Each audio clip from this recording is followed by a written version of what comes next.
Hello, everyone, and welcome to this very special edition of Navis Nobilite and the ship overviews. And today, I'm pretty sure you're very confused because we're not done with the Imperial fleet, and yet we're looking at a Chaos vessel.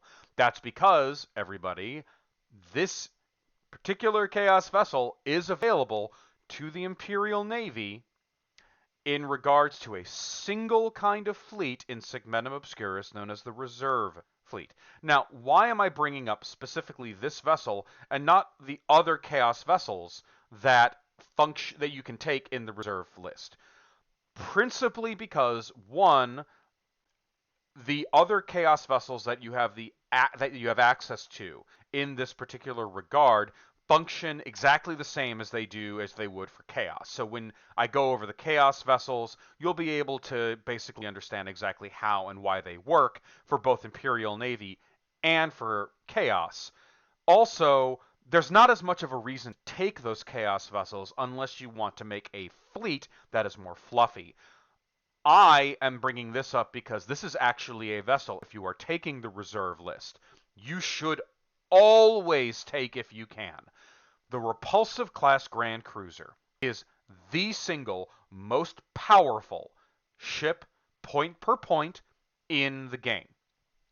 And I'm sure a lot of you are going to be sitting back and go, whoa, wait a minute, bro. What about Necrons? What about Eldar? Necrons and Eldar vessels do not compare to the value of this particular ship in any way. And we're going to go over exactly why when I do the Chaos version of this explanation. But let's look at this ship and see why, specifically for the Imperial Navy, taking this ship in the reserve fleet is so important. First things first, we have your almost standard Grand Cruiser stat line. With 10 hits, a 20 centimeter speed, which is very important, only 2 shields. Armor 5 plus, turrets 3. Now, this 2 shield element is also very important because this gives you the option of putting this vessel on a small base like your normal cruisers. That's very important. Also, the speed of 20 centimeters is very important. In the Chaos list, your standard speed is 25 centimeters or higher. Only 2 ships in the Chaos list standard have 20 centimeter speed, and that would be the Repulsive and the Despoiler. Now, there are other character vessels that have 20 centimeter speed or slower speed as well, but the actually, no, there's nothing slower than 20 centimeters, I think. I'll have to go over the fleet list again.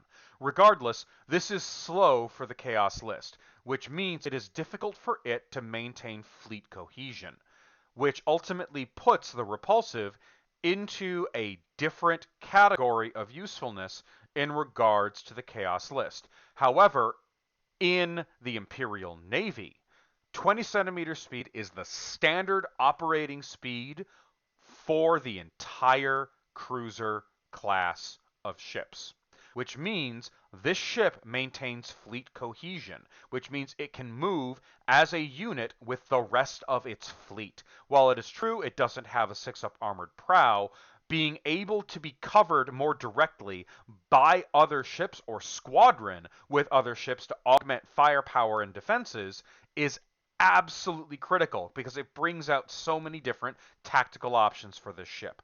Moving on to its firepower.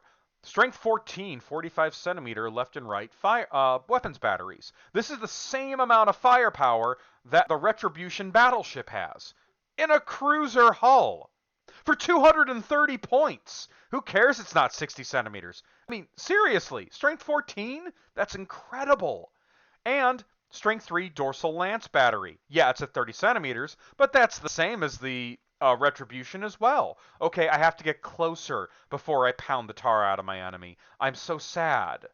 And right here, Prow Torpedo, strength 6. Yeah, it's not strength 9, but this thing's basically a pocket Retribution for a significantly lower price. Now, when we go down to these upgrades, this is a very important point. In the Reserve Fleet rules, it specifically states that any upgrade that is attributed to a named ship, like right here, cannot be taken. Which means, however, The other upgrade, the third shield, and putting it on a larger base, can be taken. It is not attributed to a specific ship.